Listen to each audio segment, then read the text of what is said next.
Você já ouviu o termo homem renascentista? O termo foi usado pela primeira vez no início do século XX. Descreve uma pessoa estudiosa que se destaca em vários assuntos ou campos. O termo vem em relação ao Renascimento, que foi um movimento artístico, cultural e científico surgido na Itália no século XV, que se expandiu para outras regiões da Europa, trazendo renovação nas áreas de filosofia, arte, ciência, entre outras. Esse movimento representou uma das principais mudanças da mentalidade na história da humanidade, caracterizando-se pelas transformações de ideias em relação aos pensamentos expressos na Idade Média. Os estudiosos europeus redescobriram o conhecimento grego e romano e acreditavam que os humanos tinham poderes de pensamento ilimitados e deveriam abranger todos os tipos de conhecimento.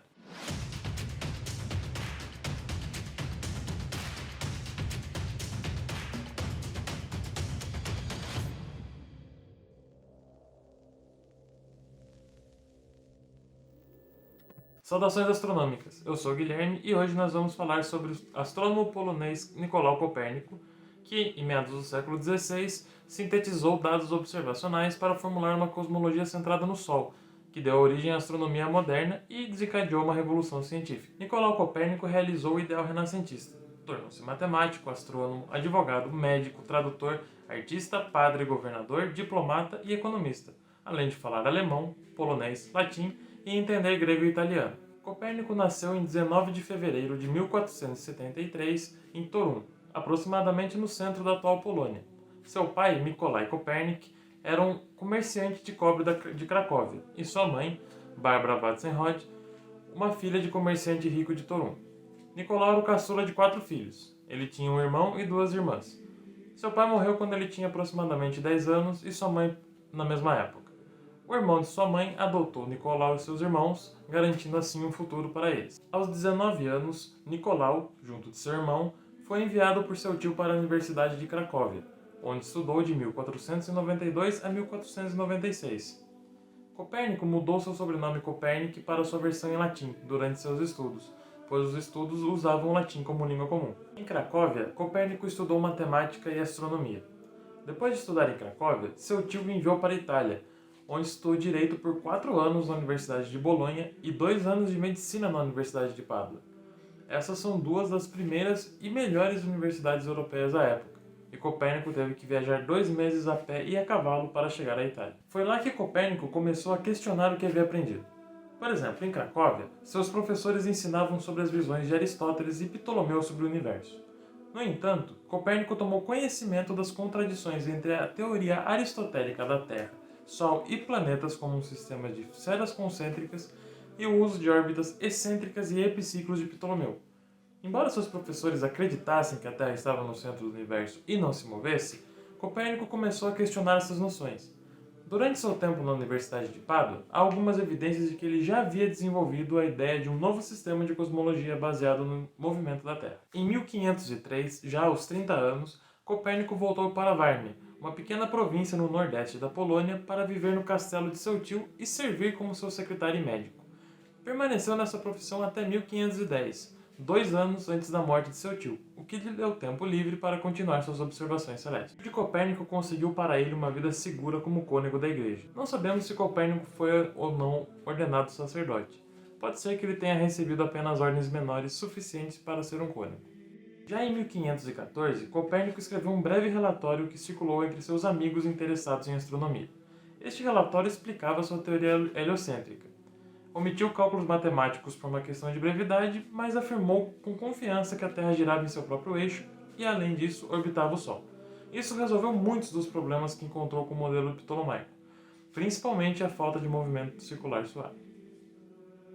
Mais tarde, em 1532, Copérnico havia praticamente concluído um manuscrito astronômico detalhado no qual trabalhou por 16 anos. Ele resistiu à publicação por medo da controvérsia que se seguiu e esperava por mais dados. Finalmente, em 1541, Copérnico, com 68 anos, concordou com a publicação, apoiado por um amigo matemático, Georg Hethkus, professor da Universidade de Wittenberg, na Alemanha. Hethkus viajou para Vármia para trabalhar com Copérnico, e depois levou o manuscrito a um impressor conhecido por publicar livros sobre ciências naturais e matemática. Copérnico deu à sua obra-prima o título latino de Revolutionibus Orbium Coelestium, traduzido para o inglês como On the Revolutions of the Celestial Spheres. Neste trabalho, Copérnico começou a descrever a forma do universo. Ele forneceu um gráfico para ajudar o leitor. No diagrama, mostrou o círculo externo com todas as estrelas fixas muito mais distantes do que se supunha anteriormente. Dentro das estrelas fixas estavam Saturno, depois Júpiter e Marte, depois a Terra, Vênus e então Mercúrio, todas em órbitas centradas no Sol. Ele calculou o tempo que cada planeta levou para completar sua órbita. Seus cálculos estavam apenas um pouco imprecisos. A teoria de Copérnico pode ser resumida da seguinte forma. Primeiro, o centro da Terra não é o centro do universo. Segundo, o Sol é fixo e todas as outras esferas giram ao seu redor.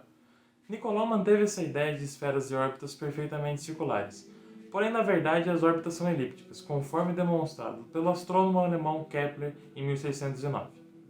Terceiro, a Terra tem mais de um movimento, girando em seu eixo e ao mesmo tempo se movendo em uma órbita esférica ao redor do Sol.